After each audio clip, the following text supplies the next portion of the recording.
एक genuine immigration consultant और एक फ्रॉड इमिग्रेशन कंसल्टेंट में क्या फ़र्क है? जेन्युइन इमिग्रेशन कंसल्टेंट गौतम आपके साथ ट्रांसपेरेंट रहेगा, ठीक है? आप चाहे उसको दिन में कितनी मर्जी बार कॉल करोगे, उसका एक प्रोसेस लाइन होगा, आप उसे पेमेंट दोगे तो आपको रिसीट देगा। आप उससे टर्म्स एंड कंडीशंस की बात करोगे तो वो आपको एग्रीमेंट देगा। आप उसको जो माँगोगे प्रूफ देगा वो। यस, आप उससे डॉक्यूमेंट की बात करोगे तो वो आपको एक चेकलिस्ट देगा।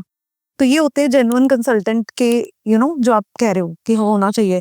फ्रॉड कंसल्टेंट पेमेंट कभी भी वाइट में नहीं लेगा, वो हमेशा कहेगा कि सर कैश दे दो।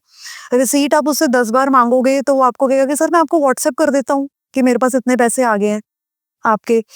कॉन्टैक्ट एग्रीमेंट की चेकलिस्ट की बात करोगे तो वो आपको हमेशा व्हाट्सएप पे कम्युनिकेशन करने में इजीली आपके साथ अवेलेबल रहेगा, कभी आपके साथ ईमेल्स पे कम्युनिकेशन नहीं करेगा।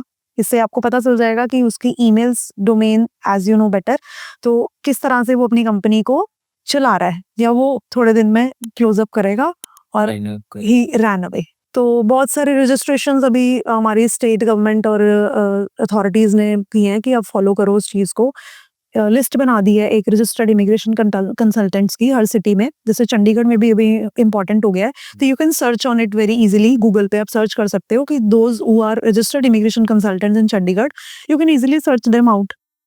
जैसे कुछ कंपनी को वेरीफाई करने के लिए कुछ सर्टिफिकेट होते हैं जी कि हम उससे पता लगा सकते हैं कि जेन्युइन है और नॉट, तो बता सकते गौतम, पर्सनली किसी से उसके डॉक्यूमेंटेशन मांगना बड़ा ऑकवर्ड लगता है कि आप एज अ क्लाइंट मेरे पास आ रहे हो, आप मेरी कंपनी की बोल रहे हो, मुझे आरओसी दिखाओ जी, है ना? आप मेरे को अपनी उद्यम रजिस्ट्रेशन दिखाओ जी, आप मुझे अपना पैन कार्ड, आधार कार्ड और पैन दिखाओ जी। कुछ लोग तो दीवार पे लगा लेते दीवार पे लगा लेते हैं, बट मेरे को लगता है कि वो इतना नहीं लगता जितना ट्रांसपेरेंट होना और वो लगता है। बट आरओसी रजिस्ट्रेशन होना, लाइसेंस होना डेफिनेटली इम्पोर्टेंट है एक इमिग्रेशन कंपनी रन करने के लिए, and it should be also कौन कौन से डॉक्यूमेंट होने चाहिए? आरओसी आरओसी एंड आपका जो मिनिस्ट्री ऑफ एक्सटर्नल अफेयर्स का लाइसेंस होता है। It is not that mandatory in Chandigarh, but ROC होना मैंडेटरी है, रजिस्ट्रेशन होना इज वेरी इंपॉर्टेंट। तो मांग सकते हैं, मांग सकते हैं, डेफिनेटली मांग जो सकते हैं, जेन्युइन होगा वो दिखा भी देगा, डेफिनेटली दिखा जो देगा। फ्रॉड होगा तो वो कहेगा दिखाते हैं, आप क्या हमें यकीन वो उस बारे में आपको बात ही नहीं करने देगा। देखो हम कितने फेमस हैं, हाँ। है?